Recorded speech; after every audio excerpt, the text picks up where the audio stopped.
Paz, irmãos. Eu estou aqui gravando este vídeo porque o Senhor tem me cobrado. Eu gravei ele uma vez já, mas tem tido pouco acesso e eu mandei para uma irmã para ela estar divulgando, porque eu creio ser de suma importância. Mas ela disse que ela não conseguia me ouvir direito. Então, por isso, eu estou aqui falando novamente, gravando novamente. Eu espero que desta vez seja possível, audível, né? E dê tudo certo. Bom, irmãos, primeiro eu quero ler a palavra que o Senhor me deu, que está em 1 Coríntios, capítulo 3, do versículo 1 ao versículo 9. As dissensões demonstram a falta de espiritualidade. Eu, porém, irmãos, não vos pude falar com espirituais, e sim como a carnais, como a crianças em Cristo. Leite vos dei a beber, não vos dei alimento sólido, porque ainda não podíeis suportá-lo, nem ainda agora podeis, porque ainda sois carnais, porquanto havendo entre vós ciúmes, contendas, não é assim que sois carnais e andais segundo o homem? Quando, pois, alguém diz, eu sou de Paulo, o outro eu de Apolo, não é evidente que andais segundo os homens? Quem é Apolo e quem é Paulo, servos por meio de quem crestes, e isso conforme o Senhor concedeu a cada um. Eu plantei, Apolo regou, mas o crescimento veio de Deus, de modo que o que planta é alguma coisa, nem o que rega, mas Deus que dá o crescimento. Ora, o que planta e o que rega são um, e cada um receberá o seu galardão segundo o seu próprio trabalho, porque de Deus somos cooperadores, lavoura de Deus, edifício de Deus sois vós. Amém? Eu pedi ao Senhor, perdão, irmãos, eu pedi ao Senhor uma palavra agora, e se era para eu contar novamente esse sonho, para que mais pessoas tivessem acesso, e aí veio essa palavra. Então, irmãos, o sonho é o seguinte: eu via um homem se arrastando, e esse homem se arrastando no chão, ele estava todo sujo, a roupa já era da cor de terra, tudo nele era da cor de terra, suas roupas estavam rasgadas e ele estava da cor do chão. E aí eu olhava aquele homem e eu falava, mas por que que ele não se levanta? Por que que ele se arrasta dessa forma? Por que que ninguém ajuda este homem? Aí, irmãos, eu escutava uma voz que me dizia, não há quem ajude. E nisso eu olhava a rua vazia, deserta, e eu olhava para o céu estava negro como trevas, o céu estava muito escuro. E aí, aquele homem de repente levantava, e no que ele levantava, eu via que ele estava com as entranhas para fora. Só que eu não via sangue, porque estava tudo sujo, meio sujo de barro, de terra, do chão que ele estava se arrastando. Então eu chorava assim e falava, mas por que que ninguém ajuda esse homem? Por que que ninguém leva ele para o hospital? Aí eu escutava a mesma voz, falava para mim assim, não há hospital, não há hospital. E aí eram 3 sonhos em um sonho. Dessa parte eu pulei para outra parte, aonde eu estava com um grupo de amigos, irmãos em Cristo, que chama-se Fran e Ricardinho. Eu estava com os dois e o meu filho, e nós estávamos em uma rua que parecia ser uma rua da cidade onde eu morava, Mojimirim.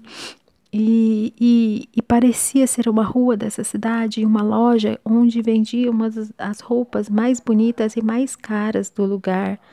E aí eu entrava naquela loja, eu vi passar, nós estávamos, só nós andando na rua, e todas as lojas, eu via que todas as lojas estavam abertas, mas havia apenas um vendedor dentro da loja, não havia mais ninguém. em cada loja. E nessa loja eu entrei porque eu falei para ela, vou te mostrar as roupas lindas, mas são caras que tem aqui. Quando eu falei lindas e caras, a moça que estava atrás do balcão olhou para mim e disse: não, moça. Só que eu via no rosto dela um olhar de tristeza. E aí ela disse para mim: não, moça. As roupas nós estamos vendendo. Qualquer roupa custa R$ 5. A roupa que você escolher, você levará por R$ 5. E aí nisso, eu falava para ela, mas por que tá tão barato? Que estranho, e por que se tá barato desse jeito, essas roupas caríssimas? Nós virávamos as etiquetas para olhar, as roupas custavam 500, 300 reais e estava sendo vendida a R$ 5. E aí nesse instante eu falei para Fran, você precisa de roupas? Ela falou assim, não, eu não preciso, as crianças precisam. E ela não falava meus filhos, ela falava as crianças. E aí nesse momento, eu falava para ela, então vamos levar roupas para as crianças. Aí ela falava para mim, mas os meus filhos não estão aqui, mas elas não estão aqui. Aí eu falava, tá bom, mas vamos medir no meu filho e aí nós levamos para eles, porque eles são mais ou menos da mesma estatura. Então as roupas vão servir. Aí nós começamos a medir, juntamos algumas, separamos algumas roupas para as crianças. E aí nisso eu ficava intrigada porque ninguém, enquanto nós estávamos ali, não entrava ninguém na loja. Eu saí lá fora para olhar e eu ouvi aquela voz: olha para cima. E quando eu olhei para cima, existia trevas, o céu estava escuro, negro como trevas. E aí eu pegava e falava, mas que estranho. E nesse momento, meu sonho já pulou para outra parte. Nesse momento, o sonho já estava em outra parte. Eu estava em um lugar que parecia um lugar grande, um restaurante muito grande. Só que nesse restaurante eu conseguia ver só uma mesa, e nessa mesa estava um outro casal, também meus padrinhos de casamento. E nesse momento, o meu padrinho de casamento, ele era um pouquinho mais cheinho, mas nesse momento, no meu sonho, ele estava alto, esbelto e estava muito impecável em uma farda branca e vestindo aquela farda branca que eu ficava procurando que roupa era aquela, se era da Marinha, porque ela é muito branca e eu não achava emblema nenhuma da Marinha. Sei que era branca, inteira branca, e tinha só 2 listras douradas nas bordas da manga. E aí, quando eu olhava, eu via ele estendendo a mão para a mulher dele, que era o Adilson e a Tânia. Ele estendia a mão para a mulher dele e dizia, vamos dançar? Ou quer dançar comigo, alguma coisa assim, que eu não conseguia ouvir direito. Eu sei que ele chamava ela para dançar, e eu via ele chamando ela para dançar. Então, no que ele chamava ela para dançar, ela ia se levantando, e eu ouvia a voz me falando, olha, e os meus olhos se fixaram na roupa dela. E aí ela se levantou, enquanto ela se levantava eu prestava atenção, aquele vestido se abria como se fosse uma rosa, uma flor se abrindo, e eu via que ela estava vestida como uma noiva ou como uma rainha. Só que quando eu vi aquele vestido, ele era todo de ouro, ele era puro ouro. E aí ela se vestia, ela se levantava numa leveza, e aí os dois começavam a rodopiar pelo meio do salão. E eu vi os dois rodando pelo meio do salão. E ela, numa leveza, só que aí eu escutava aquela voz falar. Eu sabia, não sei como eu sabia que era o último passo da dança. E eu sabia que ele ia deitar ela no braço esquerdo e segurar ela com o braço direito. E eu sabia que era o último passo da dança, não sei como eu sabia.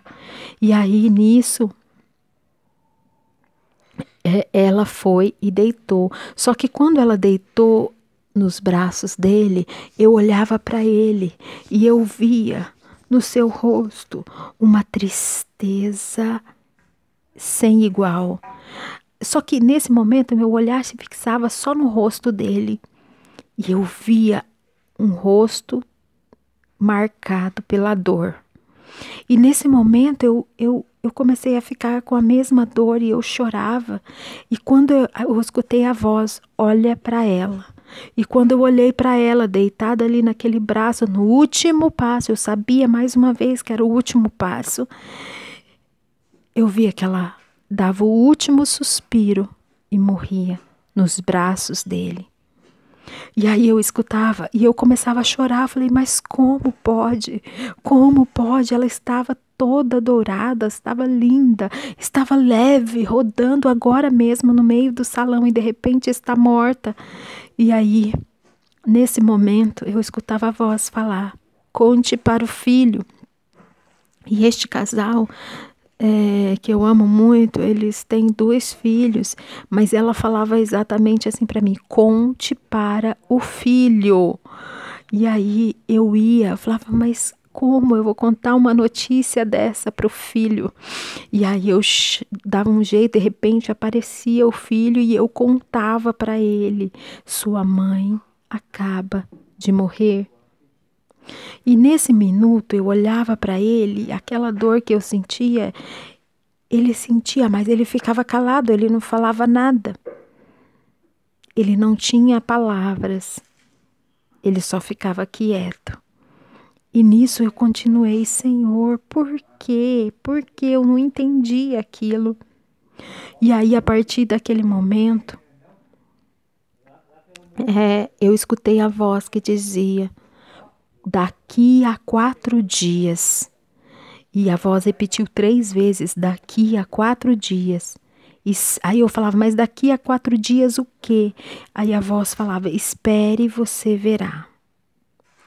Irmãos, e aí passou e eu tentando decifrar esse sonho. E eu não conseguia decifrar esse sonho. Quando um certo domingo eu estava na cidade onde a minha mãe morava. E uma mulher veio conversar comigo e de repente aquela mulher começou a me chamar para ir na casa dela. Enquanto eu fui à casa dela, ela começou a falar comigo e ali eu tive uma batalha espiritual onde eu tive que repreender. Orei pelaquela mulher.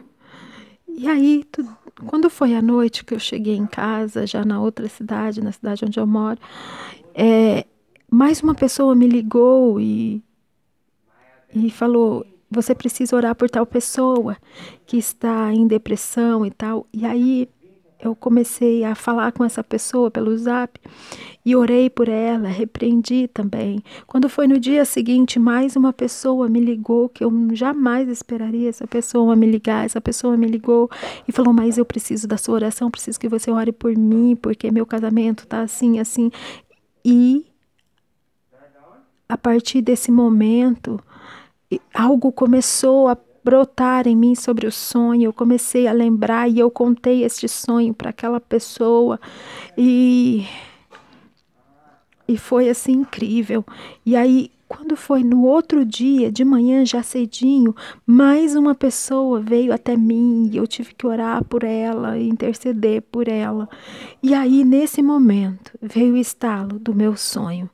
Veio tudo o meu sonho na minha mente e o decifrar desse sonho que dizia, o homem se arrastando no chão são as almas perdidas, almas que estão com doenças interiores, estão com seus espíritos machucados, feridos, morrendo. E quando a voz falava que não há hospital, não há quem cuide das almas, não há igrejas para cuidar das almas. Não há pastores que cuidem dessas almas. Essas almas estão ao relento, porque os céus estão negros, as igrejas estão corrompidas, os céus estão negros de trevas e as pessoas não têm visto a ação do amor de Deus nos outros. Não há quem leve elas para o hospital de Cristo. Não há hospital. E aí, pulando para a segunda parte do sonho, veio o discernimento de que nós precisamos comprar roupas, ensinar as crianças espirituais, porque as pessoas que estão dentro destas igrejas, dentro de locais onde se deveria ser abrigo seguro, elas estão espiritualmente nuas, necessitando de roupas, necessitando serem cuidadas. Elas são crianças espirituais que não atingiram a maturidade espiritual, que não entendem nada sobre Deus, porque não se prega aquilo que Ele é, não se fala aquilo que Ele é. Por isso elas são crianças espirituais e necessitam ser vestidas espiritualmente falando. E por que não há quem as vista? Porque os céus está negro, a terra tem estado vazia da presença de Deus, porque só há trevas e trevas, por isso não há quem ajude, quem vista essas almas, não há quem ajude a estes espíritos famintos, não há quem revigore, quem ajude essas crianças espirituais a se tornarem adultas espiritualmente falando. Por isso aqui nesse versículo diz: eu, porém, irmão, não vos pude falar como a espirituais, e sim como a carnais, como a crianças em Cristo. Então, irmãos, naquele momento eu pude discernir isso. Aí leva mais adiante a outra parte do sonho, que o meu padrinho, que naquele momento era de alta estatura, ele representa o Cordeiro, ele representa Jesus. Jesus que está tentando ensinar a sua noiva, a sua esposa. Ele está dançando com a noiva. Ela tem tudo aquilo que ele dá, mas ela não quer saber. Ela está adornada, não com vestes brancas, mas ela está rica, está cheia, está poderosa, toda vestida de ouro e não com vestes de linho linho finíssimo. Mas o Senhor vem buscar uma noiva vestida de linho puríssimo, de linho finíssimo, e não uma noiva adornada de ouro, de prata. Ele vem buscar uma noiva com linho finíssimo. Por isso as noivas representam as igrejas que estão ricas, poderosas, cheias, abarrotadas de pessoas, mas estão as levando talvez não para o céu, porque essas noivas estão morrendo no braço do noivo. A mulher dele morria no braço dele enquanto dançava. Muitas igrejas pensam que estão prontas para ir para o céu, mas não estão, porque eles estão adornados de ouro, com riquezas, com prosperidade, pregando riqueza e não pregando o amor de Cristo, não pregando a salvação, não pregando aquilo que vem do céu. Então, nesse momento, essa igreja adornada de ouro vai morrer nos braços do noivo. O noivo está voltando e a igreja vai morrer nos braços do noivo, achando que está salva, mas não está. Achando que está pronta, mas não está. Ela vai morrer e não vai participar do banquete, não vai participar da ceia, não vai participar com o noivo, porque ela está morrendo achando que está salva no braço do noivo, mas não está. E o noivo tem pressa, o noivo tem pressa. E aí eu pude entender com aquelas pessoas que chegaram até mim que o Senhor está nos chamando para cuidar das almas feridas, almas com as entranhas, doenças espirituais, doenças no seu espírito, na sua alma. O Senhor nos chama. Então, irmãos, essa é a mensagem que o Senhor passou. Noiva, não morra nos braços do noivo, não morra nos braços do noivo. Acorde, não se encha de riqueza, de grandeza, mas se encha do Espírito, pois é o Espírito que vivifica. É o Espírito Santo de Deus que dá força, é o Espírito Santo de Deus que preenche a sua alma. Então, noivas de Cristo, não morra no meio das riquezas, não morra no meio de igrejas riquíssimas, aonde você não é preenchido e não é acrescentado aquilo que vem de Deus. Que essa palavra fique no seu coração e que o Espírito Santo do Senhor venha falar melhor ao cada coração. Amém.